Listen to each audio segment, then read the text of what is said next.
All right, we'll call this meeting to order.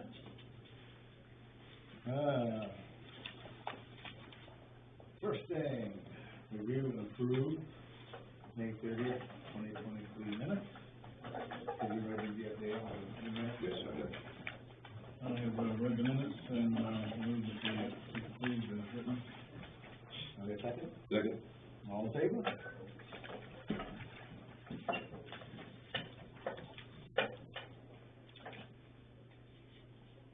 This still says Dwight on it. Yes, it's from last week. Oh, that's right, so he can't sign it. So it would be just Yeah, the two of you. that's right. That's right. It almost tripped me up too.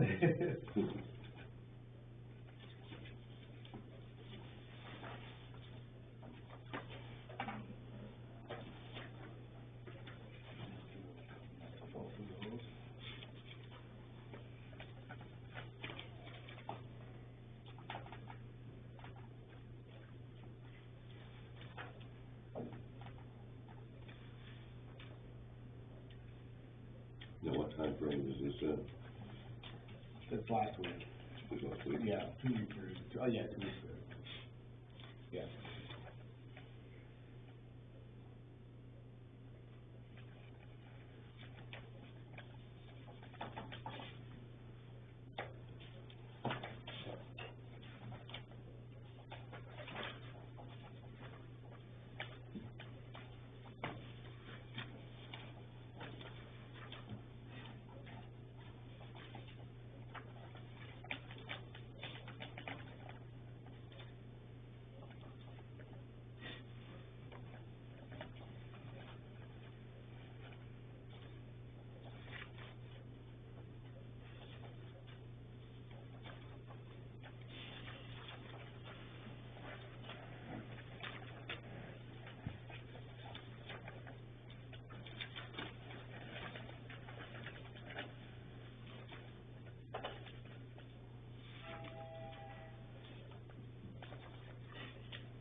Good to be here. Okay, review and approve June 13th, 2023 warrant. Move that they be accepted as written. Second. All in favor?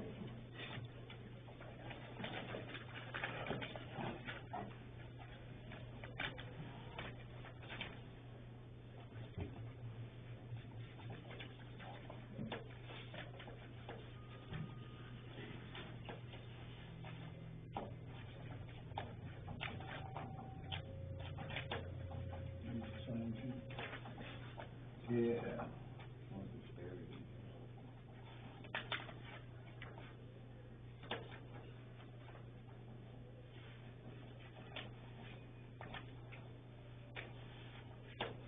Was it the one that read out loud? Yeah, it's a summary. Yeah. Yeah, I think I put it with a bottom for some reason. It's in there.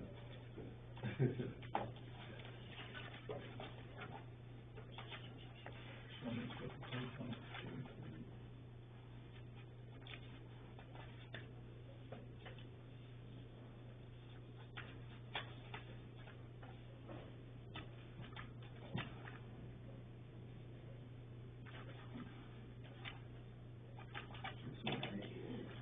There we go.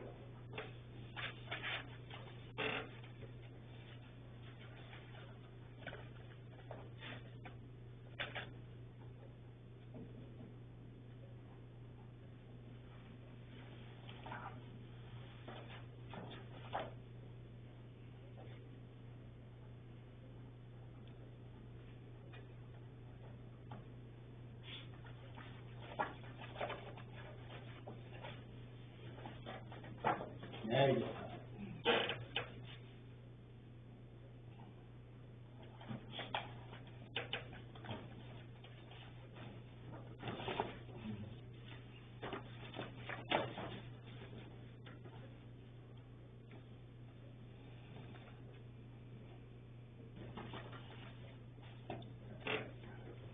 Next thing, tax acquired property reduction map, lot 1197 Pequot Trail.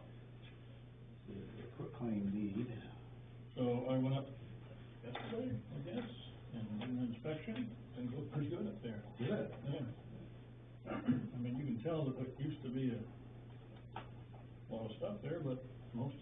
You got a Pretty, pretty clean, yeah. So the, quitclaim deed was prepared by, Robin, and it looks okay to me. I went into the, Did you look at this? I went into the registry of deeds, and the people that we were taxing were the heirs of Karen Fortin. I went into the probate records, and Karen and Melissa, or Brian and Melissa were the, they weren't considered executors, but they were personal representatives, I think, of the estate. So, they've sold off property and whatnot as personal representatives, so I think that's the proper thing to do. Looks good. We had a condition on them to, in order for them to get the land back, we took it to taxes to pay the taxes off, and it was quite a mess, and they had to clean it up, which apparently they have. So they paid the taxes on it, that's one of the things they haven't done. Yeah, They they hadn't done, yeah.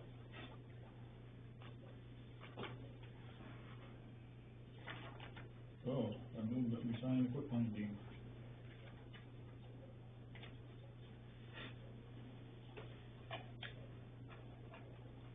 And this was done since 2017, Yeah. was it a property that was inhabited since 2017? Pardon? Has anybody lived there since 2017? I think, I don't know, here, this is in 2022. So I think the year before that, we'd actually been talking to Brian, and he was living there. There was a couple of trailers there, one of them was in pretty bad shape, but I think he was living in one, and, but there hadn't been anybody there since. I think we started talking to him in early 2021, I went through the records, and that's when they, agreed to clean it up, so.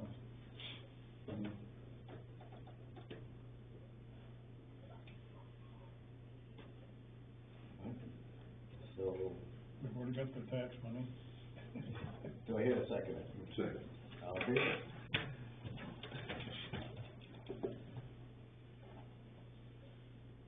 Yeah. All we care about money. No, wants a place to live. No good, too, yes.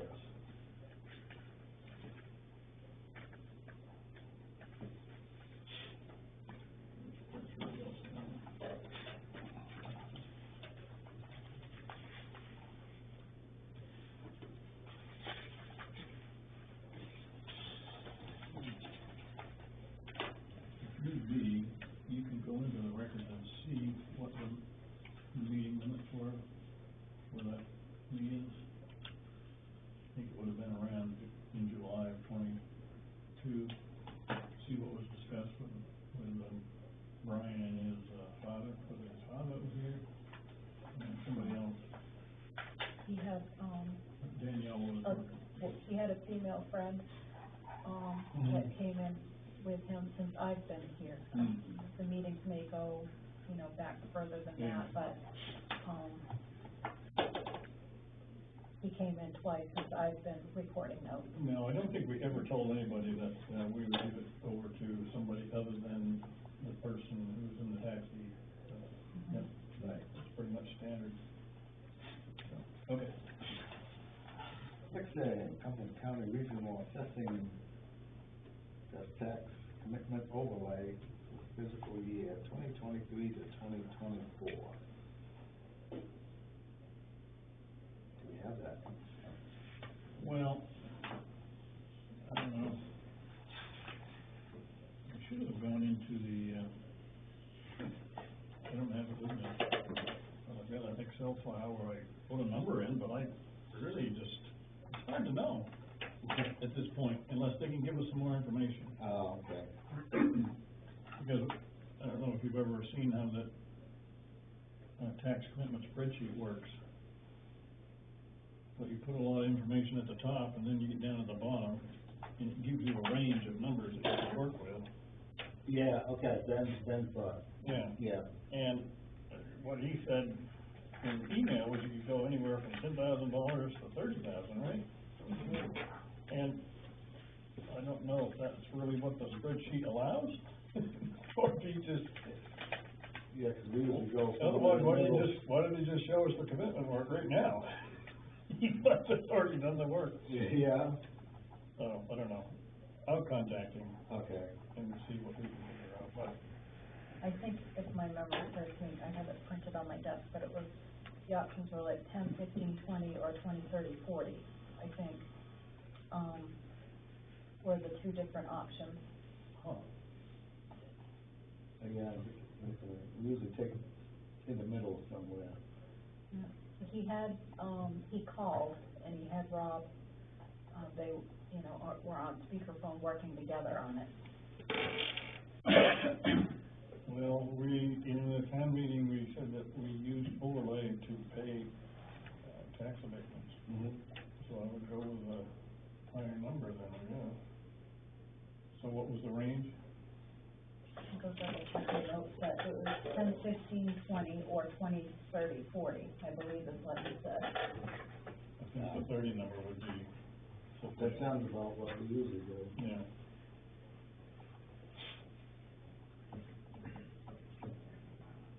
I'm not sure why you'd have those two ranges though. I know, yeah, that's odd.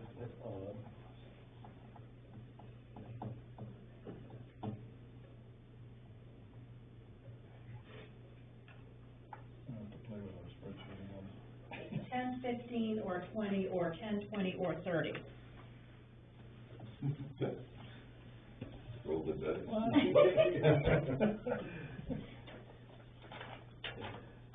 10, 15, or 20, or 10, 20, or 30. Yep. Go with 30. I move that we use 30.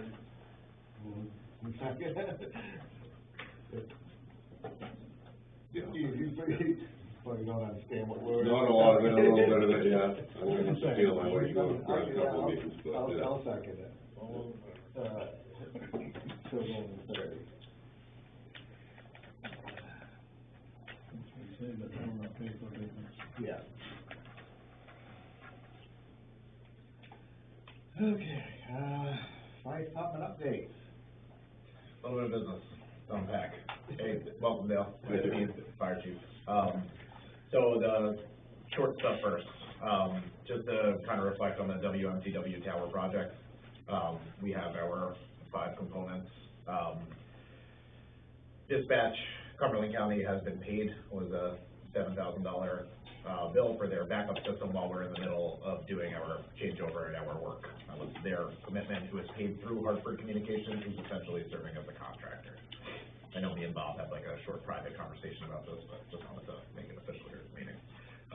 The $1,500 has been appropriated for, not appropriated, it's been paid for the engineering letter, which I was advised today would be released next week. Once that engineering letter is released, they will be able to start work. The quote from Wireless, who is the construction company doing the work on the top of the tower, is still quoted at $43,583. So with the $1,500 and the $7,000, we are still looking at a total of $52,083.20. So we are well within our $60,000 appropriation. We are still waiting for a bill from the bottom part of the work, which will be from Jeff Hartford himself. We can expect that to be in the $7,000 range, but we do have about $7,916 to work with before our ARPA money has been appropriated for the project. So we're well within our bounds right now, which is great. Good. Yeah. So, as requested a couple of weeks ago, fire department ordinance, and what we've been kind of working on is a draft to make the fire department an official municipality, has been given to you guys. Feel free to look it over and ask questions, maybe not even just tonight, but as the coming weeks go. We're going to continue to work on it. Dale, just so that you have an idea of what's going on, as you probably well know, traditionally in town, there's been 3 fire stations that were all separate volunteer fire companies. At some point around 2011, all of the fire department employees became town employees. That is pretty standard of a municipal fire department, not a volunteer fire fire department. So the idea is to combine all three volunteer fire departments, establish an ordinance, which would then make us an official municipality. Does a lot of positives for our fire department in our town, keeps the tax money coming from, keeps funding coming from the federal government and out of tax dollars. And I think that's the goal as we kind of start to move towards bigger projects like building a fire station. So this is very important, can be a little controversial when you talk to some traditionalists of the volunteer fire companies. With an ordinance, being that myself as a fire chief and Chris Harrington as a deputy fire chief are appointed, job descriptions need to be associated with the ordinance. Since we're not elected officials, we're, recommended by the fire department membership itself and then appointed by the select board. So I've created job descriptions that I believe reflect what a fire chief and deputy chief in the current fire service should be doing, if they're pretty reasonable. I don't really think you'd want your senior leadership in the fire department to be any less than what's here, but it would be great if they could be more. So again, as time goes on, just let me know if you guys have any questions or want to suggest some edits. I actually hope that you do suggest some edits to the ordinance, because the ordinance is based on 3 different fire departments that share similar fire duty and similar government structure to the town of Baldwin. One of them is West Bath, Limerick, and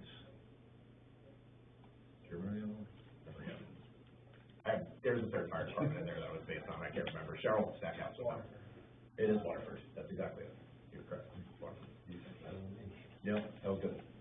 We had talked about it 6 times, but, so I'm not exactly sure when the ordinance will be ready to say, let's have a town meeting and do it. I think that there are still some issues with, one of our buildings, and that kind of brings to the last section of fire department business for the meeting. Cheryl Stackhouse has been the representative of the West Baldwin Volunteer Fire Company. And what I mean by representative is she's been the communication person between the town fire department and the West Baldwin Volunteer Fire Company. Over the last month, the North Baldwin Volunteer Fire Company, or Alan Doloff himself, who owns the building and the property, has given the town of Baldwin a lease between the town of Baldwin and Alan Doloff, saying that we can use that building for the fire department. MMA and the state of Maine really like to see that document in order to properly insure us.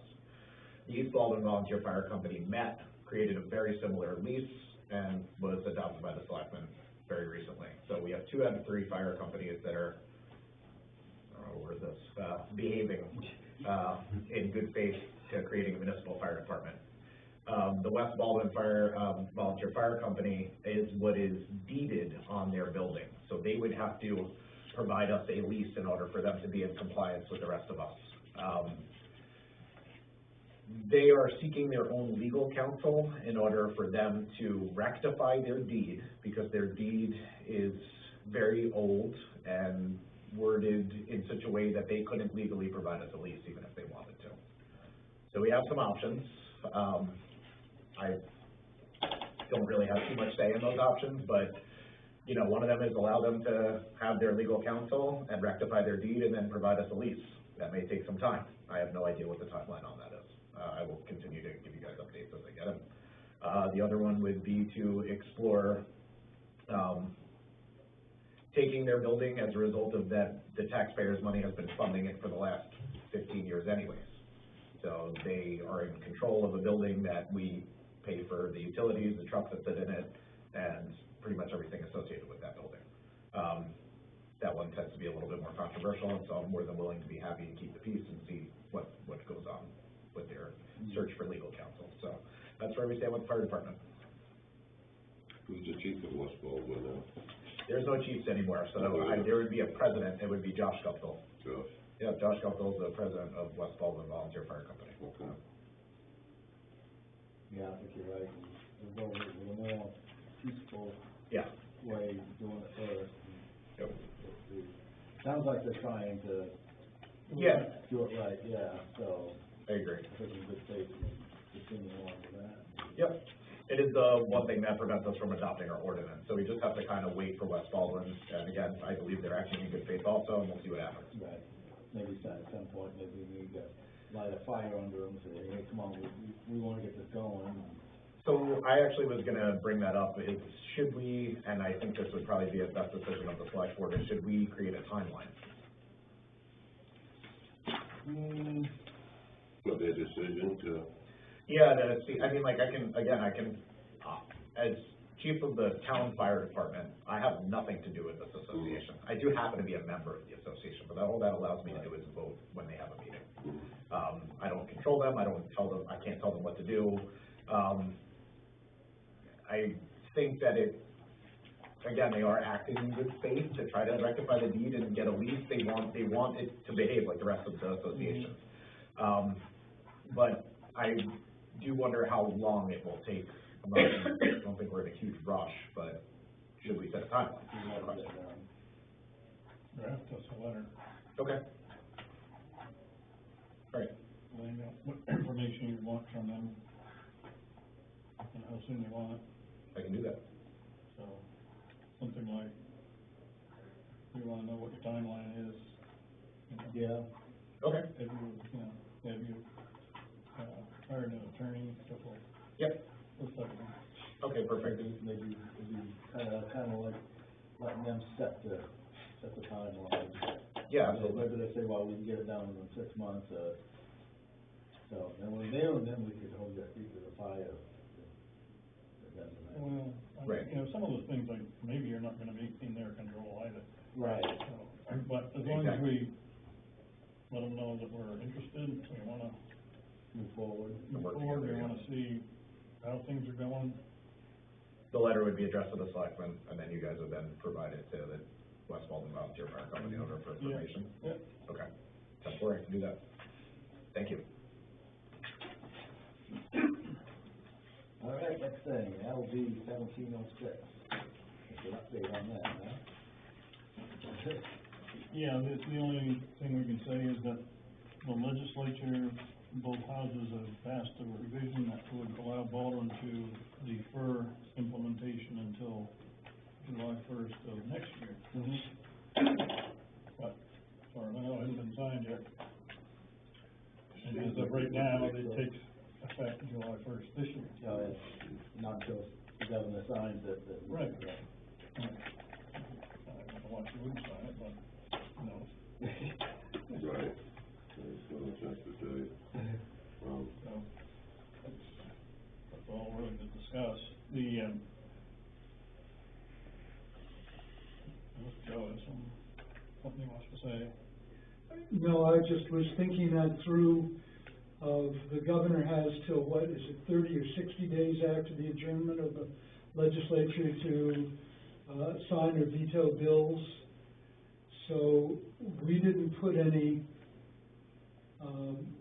time requirement or we didn't put any requirement that LD 2003 would come into effect July 1st, 2023 for our ordinance to go into effect.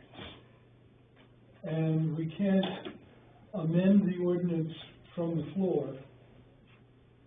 I'm just kind of, Well, I haven't thought this through completely, Bob, Yeah. as to what, yeah, you know.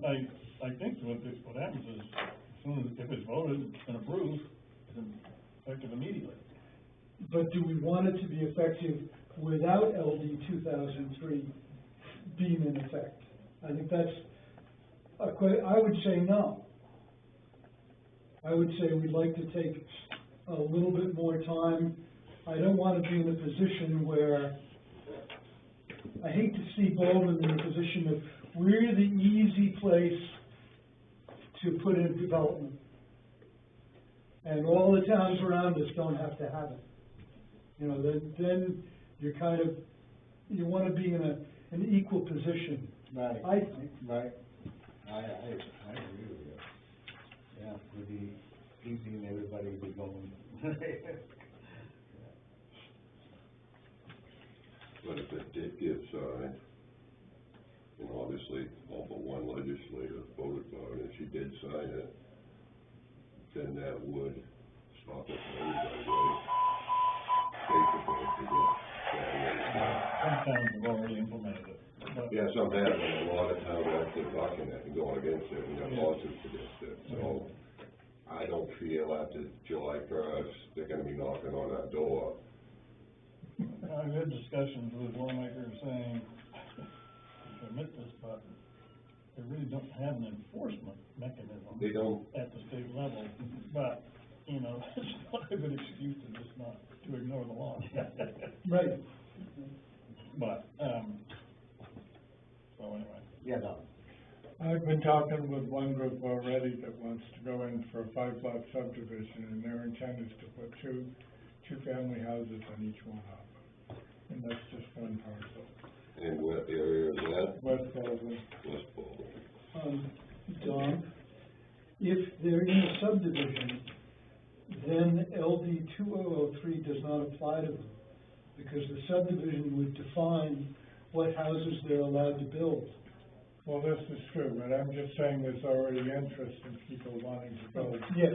multi-families, and that's Yes. what they're looking to. I know they have to go through a lot of hoops to do it, and they might not be able to do it there. And remind us why we rushed to get it resolved before July 1st. Because if the law goes into effect July 1st, because the governor hasn't signed it, then the law goes into effect. Exactly. I don't, anyway. I don't know, I think I'd rather see this play out. Well, I would too, I'd rather see it definitely extended, so, I hope she signs the bill. yeah. And I'll get more into it as I go along. All I know about the whole thing is I haven't been to any planning board meetings, obviously, I haven't seen me there, but from what I read on their website, I'm wondering, and, you know, I'll come to the next planning board meeting to get more information, but, to what extent we're actually have the duty to implement what the law is.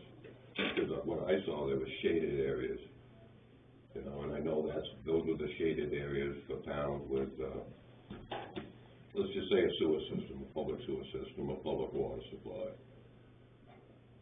I know we're exempt from that, but I'm not sure what we're exempt for as far as subdivisions go.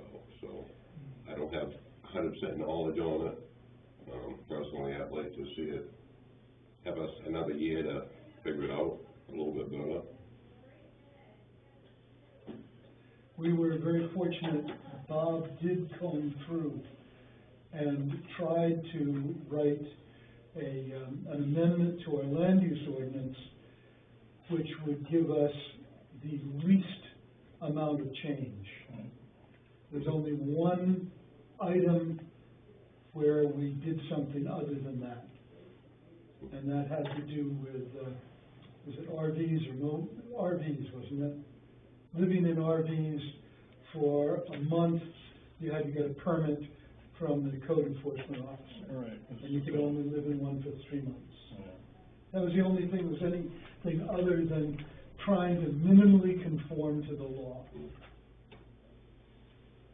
But you're right, Dale, there's a section in there that if you have a growth area in town, or an area with, as identified for high density housing, there's a part of the law that applies there, which opens up to quite a bit of development on a lot.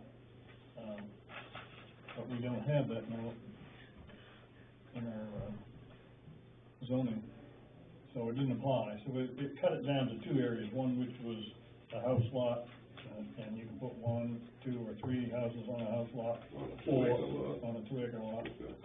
I say houses, we have to get away from that and talk about dwelling units.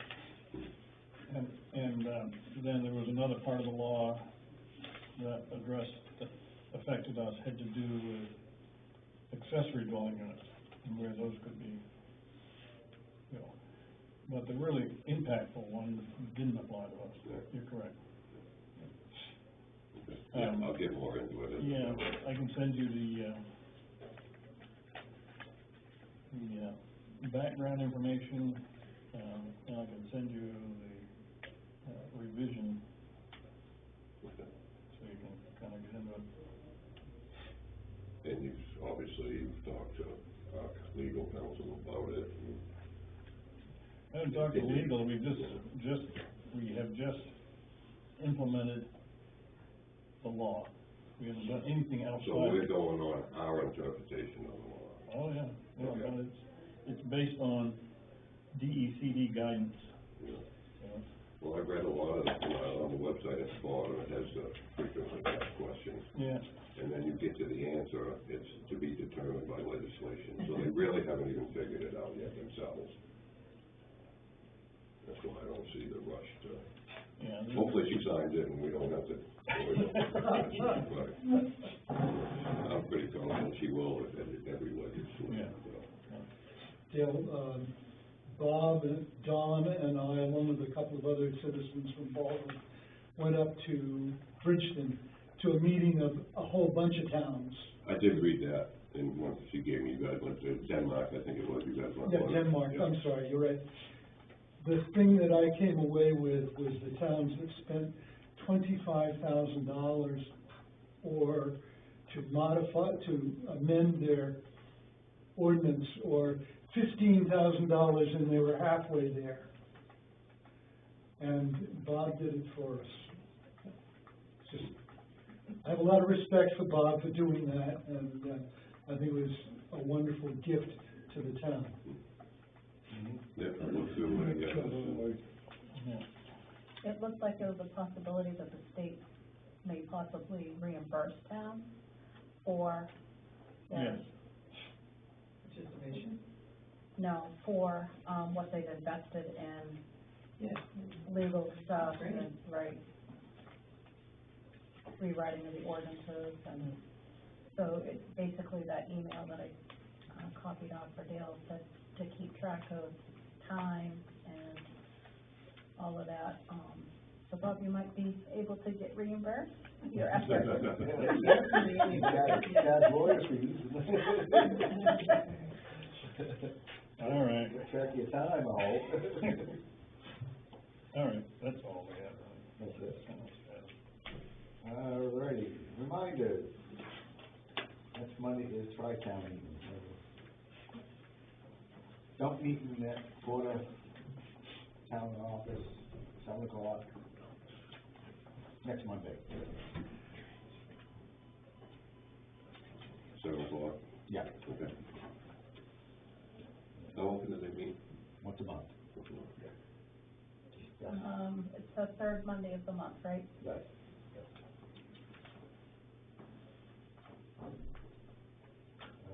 Anything else?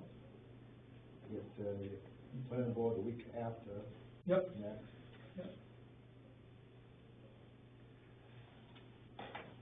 We have a public hearing Saturday at 4:30.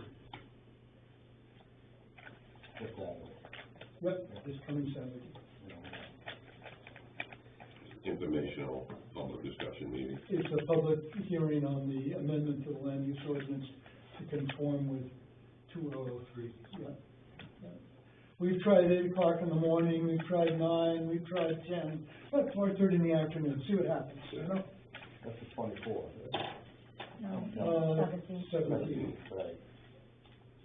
The 27th is the special Okay. town meeting. Right before the regularly scheduled select board meeting. Yeah, I read that. Yep.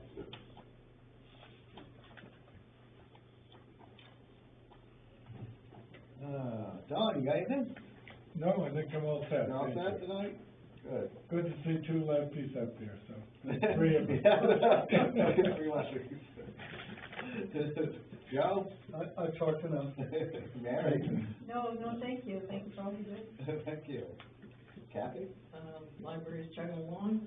I don't know what the outcome of the last night's, community auxiliary meeting was, because I wasn't there. Any information on when they're gonna do that yard sale? I think we stuck with the August. On August? The August, yeah. Okay. There's a lot of concern about getting into summer. I know. And, so, and we're still in the air about using the barn for that. My greatest concern was parking, preventing people from parking along the road. Right, there's 30 cars easy. yeah. Oh, yeah, I've just been, even though the room's there, right? people are still gonna park on the side of the road. Yeah, they will. Yeah, you can't stop them. Yeah, and on that road, it's, with the tank trucks going by, It's not great. There's really not enough shoulders to park well on that. Right, We yeah. can make sure they don't. and you know somebody's gonna do it. That's what concerns me. You'd have to put up barricades and signs all along it. Right. Yeah. I think they still would pack. They go right in between them, yeah. It's like over in Cornish, when everybody just pulls over and leaves one lane, like they're in like a yard sale or Yeah. something like that, Both, you know. park on both sides of the road, yeah, Possibly get 2 cars by. yeah. So for right now, it's still on August. Okay. Yeah, they've been starting, set up the 4th. And have the yard sale on the 5th, I think we're gonna break down Sunday, just total, have no, people can come in, but Right. we'll start breaking down on Sunday. Which is what we did because of the rain last year, so that makes sense. It did, yeah. Okay.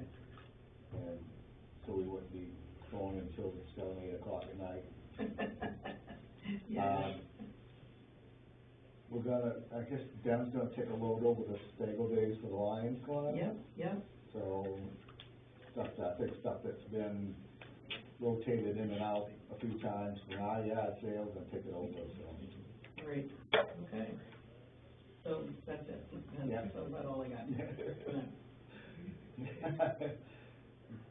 Mrs. What? Deb?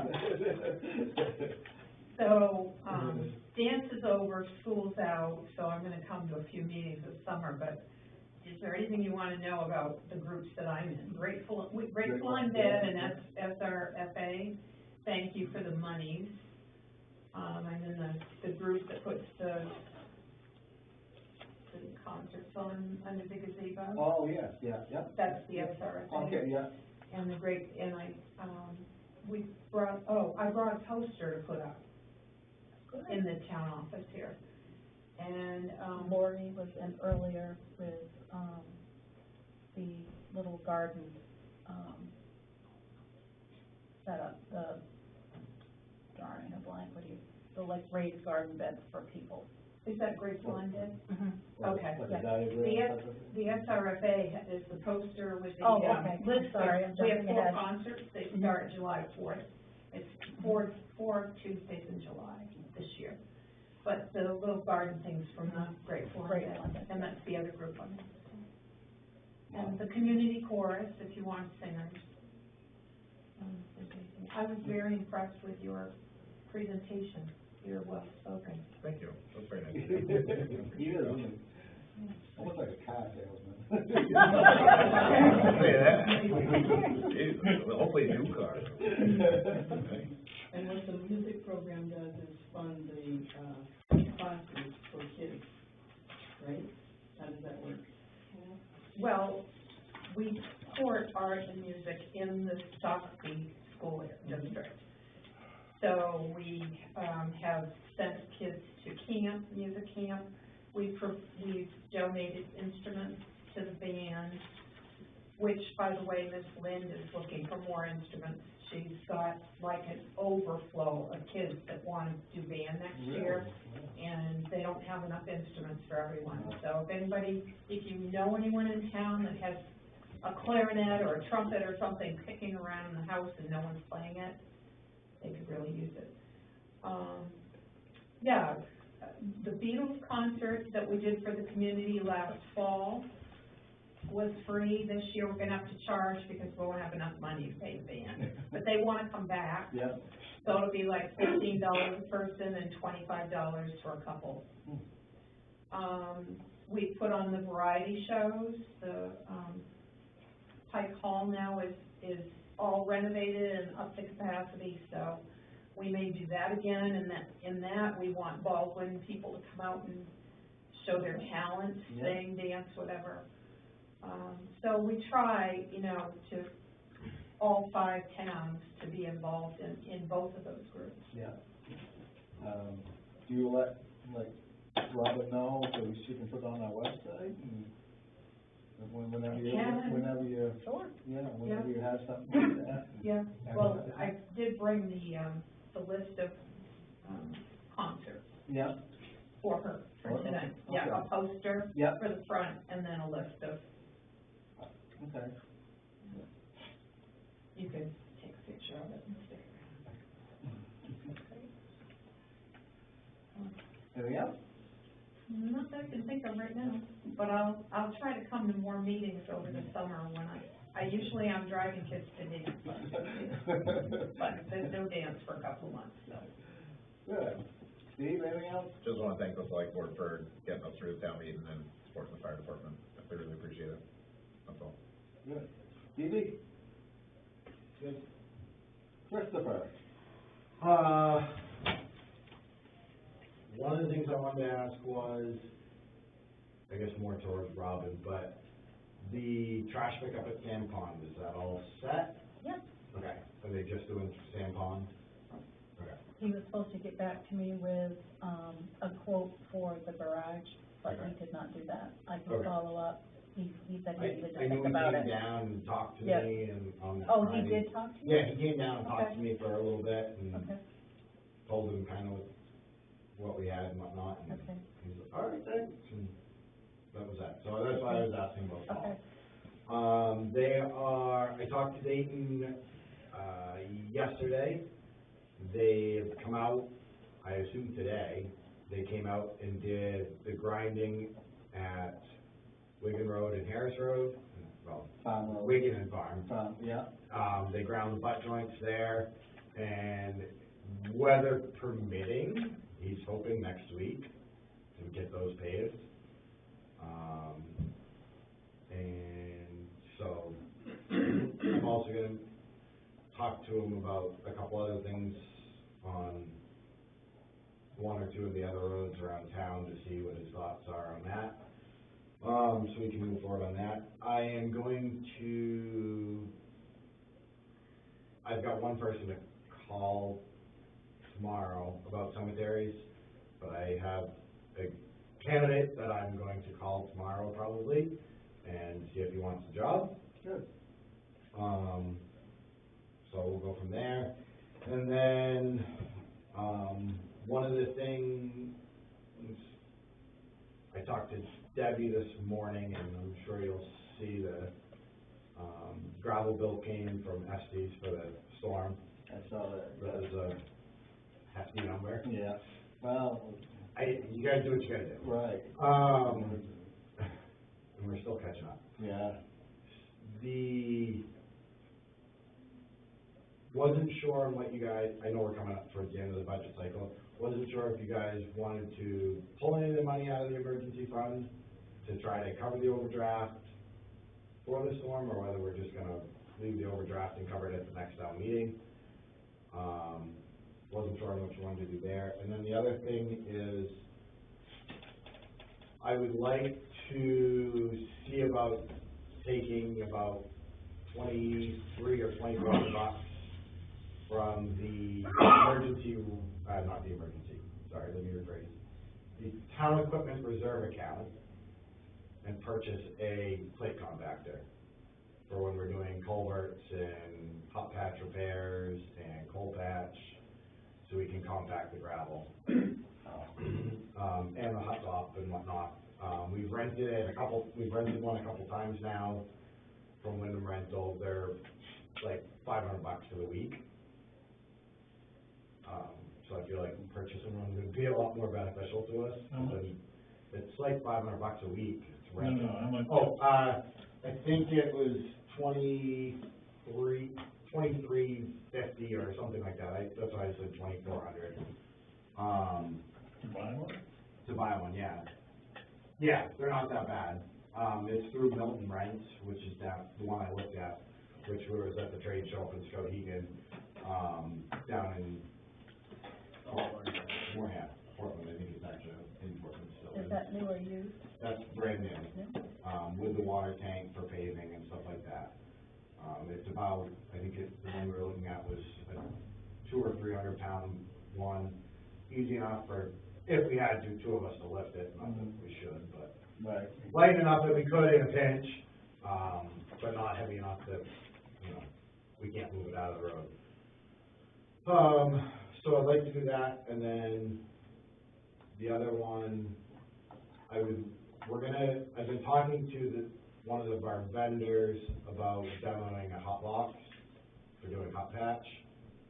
I'd like to demo it before I say that I wanna buy one, but supposedly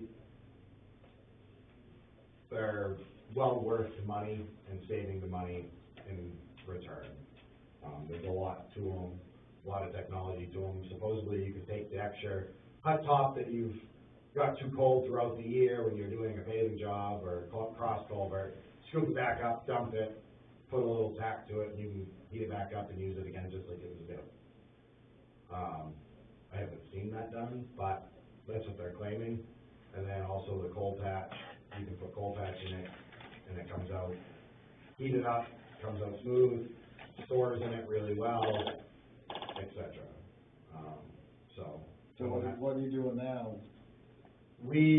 So if we do any hot patch, we take the dump truck, we go down, we get the hot patch, we run it right back, try to get whatever we're paving patched, and then Before it cools off? And then, yeah, basically before it cools off. Basically, it doesn't matter whether we get it in Limerick or Gorham, it's the same timeline.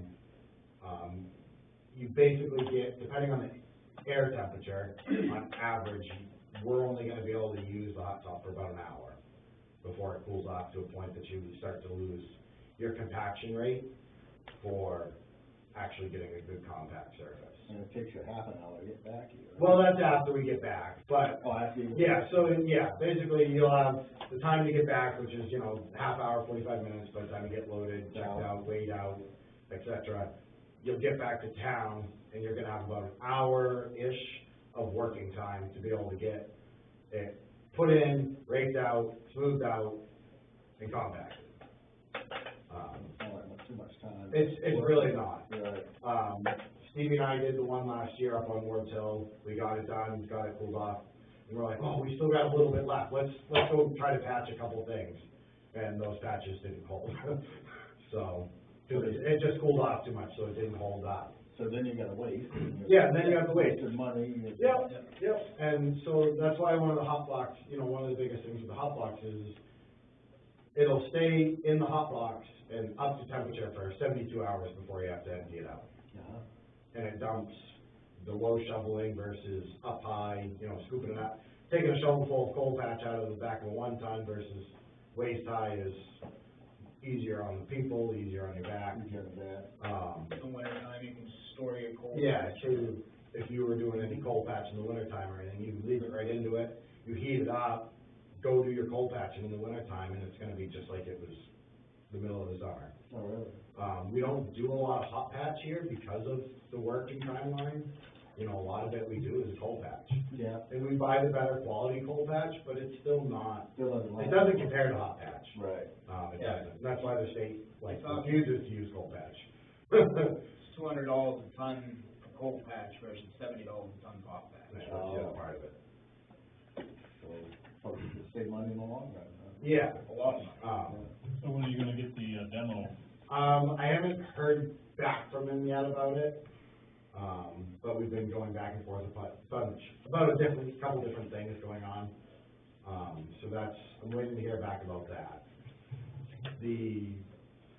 I'll let you know that the price of buying one is $44,000. I know. $44,504.50, I think it was exactly. And that's pretty much a stripped down model of, there's no extras on it, basically, the gadgets to play with, if you will. How large of an area can you repair with something like that? So the 4-ton, what did we figure out? You could do almost a 20 by 20 area with a 3-inch left or 2.5-inch left. So any of the cross culverts that we do or anything like that, you could do with 4-ton. So it's well within, it fits the needs. You're gonna haul more than you will with your 1 ton, Yeah, with a 5 ton. it's basically between a 1-ton load and a big truck load. Yeah. So. Okay. I'll let you know how I make out. I'm looking I think there's $67,000 in their reserve account. Not that I've looked through. Geez, wouldn't- But I would like to buy the compactor sooner than later. Mm. Well, if you have the hot tank, it will help you, use your, plate compactor. Yeah, well, they kind of go hand in hand. but Yeah. The blade compactor, you kind of need that even before we even start thinking about paving, but, that was more or less so we could do the coal patch as well, and some of the culverts and compacting around the material when you're putting them in, so we don't have to rent one, and you're not creating any heaves or voids. So, that one's an important one. Okay. Is that it? I think so. Tom? Yeah, for it. I'll set right now. What's that? Chad?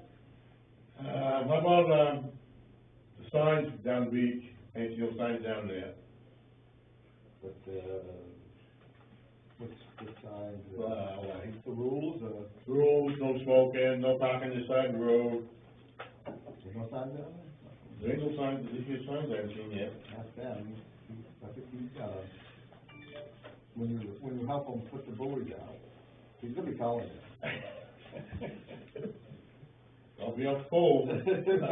It's cold, I'm not going in. That's what I told him. Oh.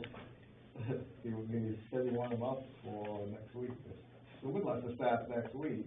Right. Yeah. Well, after this week. Kids, they're very into that cold water. Yeah, it's day after tomorrow. Oh, that's right, this is next Yeah. week. Yeah, Yeah. that's what he told me the other day. And speaking of the beach, I had one, lady call that was interested in helping Chad. Oh, really? And, I spoke with, a male gentleman that had her phone, and he was going to let her know about tonight's meeting so that she could come in and briefly speak with you three Yeah. and, pick up a job application, but it doesn't look like she's going to make it, so. Okay. That's good.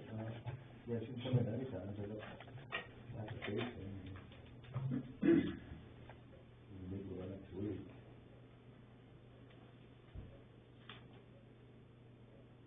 Anything else, Chad? Not that I think of right this second. Okay. Kaylee Gainer, anything else? No, glad to be here, and, Welcome aboard. thank you. Yeah. Kind of feeling my way through it, like you said. Oh, yeah. Just a little bit of it, so. It's kind of You'll have to give me some patience and a little bit of, a lot of on-the-job Yeah. training. Well, you anything else? Yeah, one thing that, we didn't talk about, I thought was gonna be on here, scheduling the, poverty abatement interview. Okay. Usually we call somebody in during the day, the three of us sit down, interview the applicant, and, then based on the information that we gather, usually what has happened in the past is one of us writes up a summary reply to the applicant, and then we consider that in an executive session later. Mm-hmm.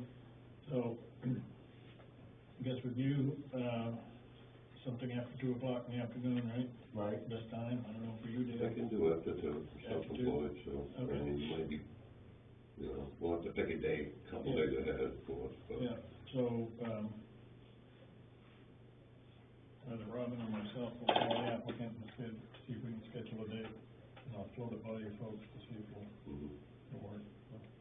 Now, is that something we have to advertise, No, it's confidential. even though we should let the public know that we're meeting somebody? No, we Might have don't think we need to, we don't want people coming in and seeing, Well, we we- need to, Meet in an executive session, meeting.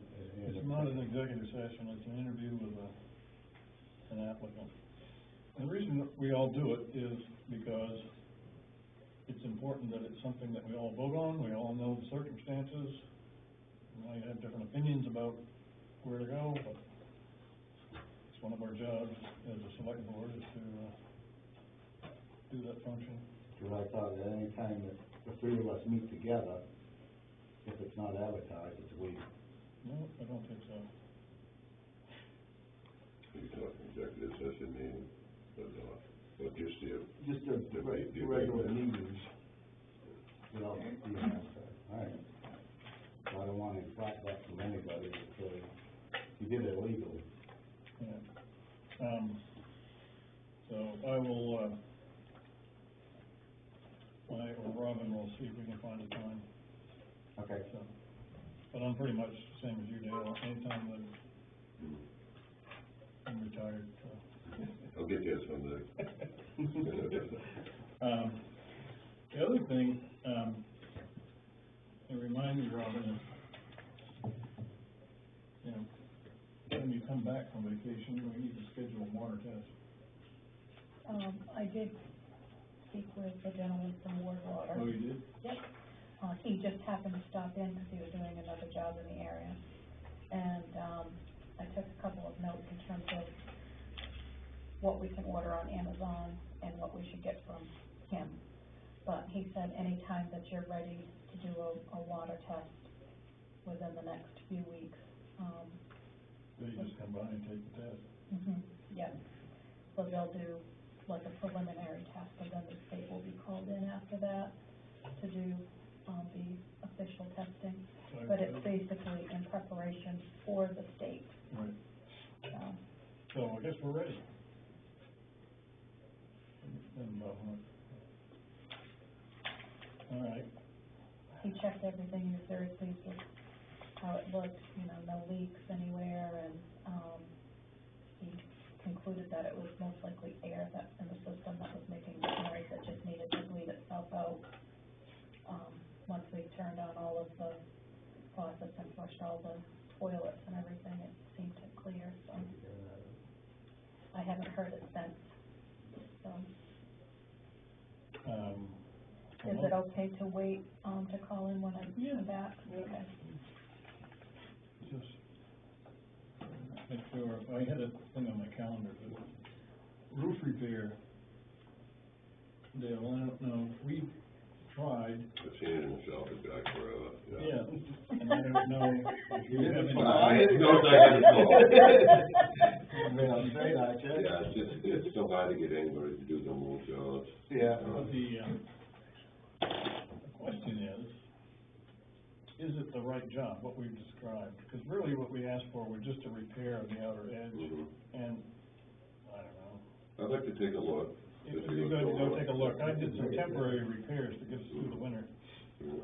Maybe be able to work some quick magic to get it so it stops leaking. I'm assuming it's leaked somewhere. It's still leaking a little bit, yeah. But you can take a look. What I did was, there's, you know, a built-up roof, and there's a flashing, and it was pulled away from the flashing on the edge, and the water was going down, and getting underneath it and leaking out, rotting away some of the ends of the, roof rafters and stuff on the back. It's a very low pitch roof, although it does have some slope to it, so. No, I'd be willing to get out there and look. Yeah, and No charge.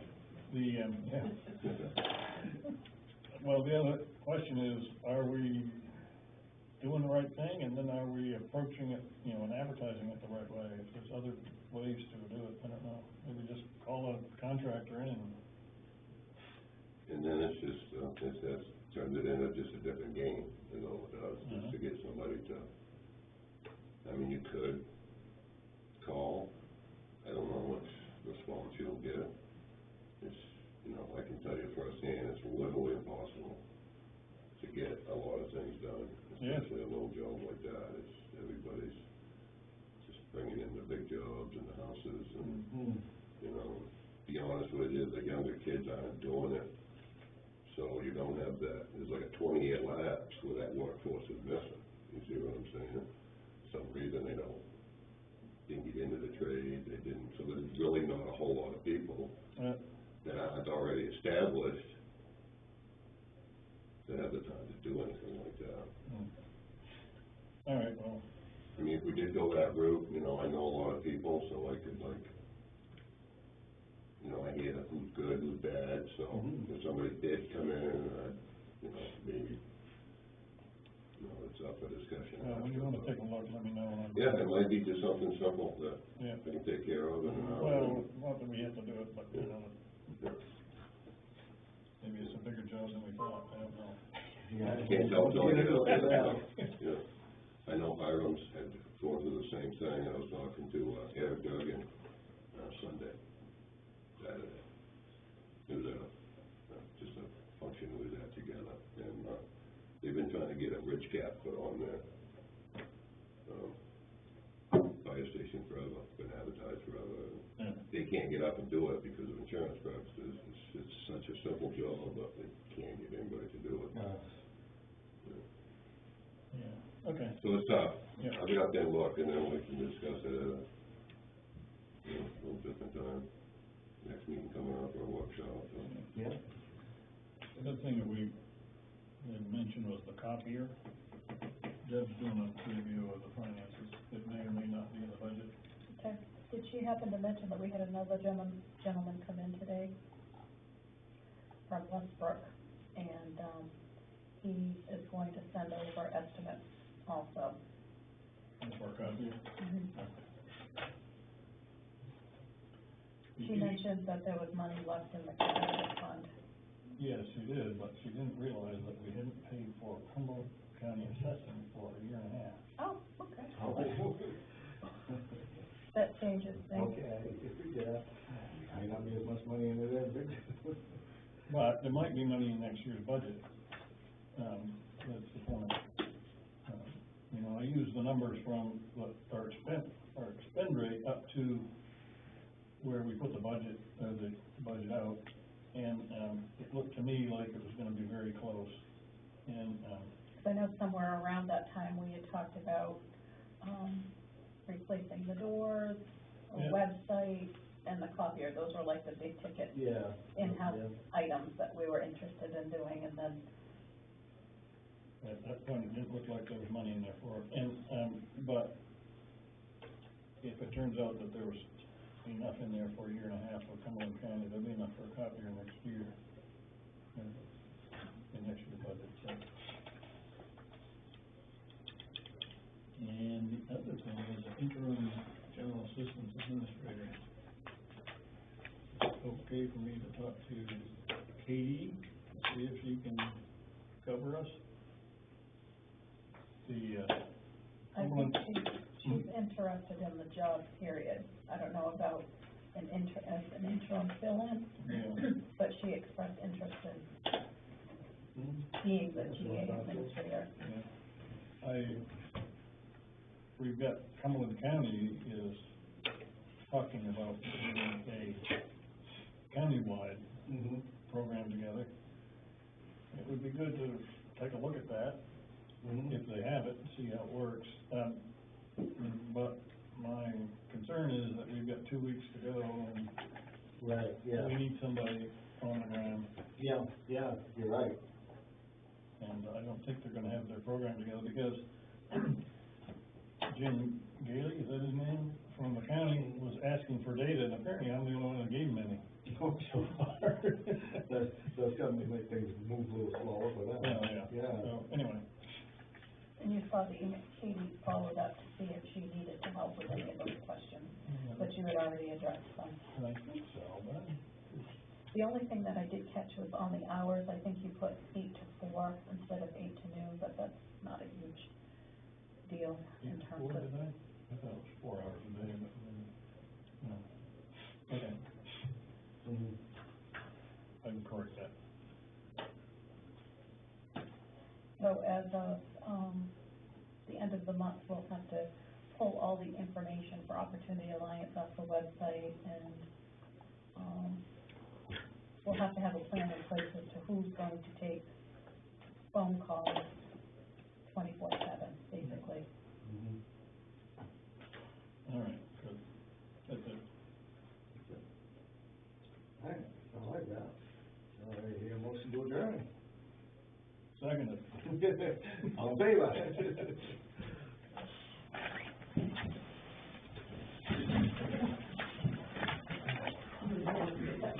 Okay, thank you.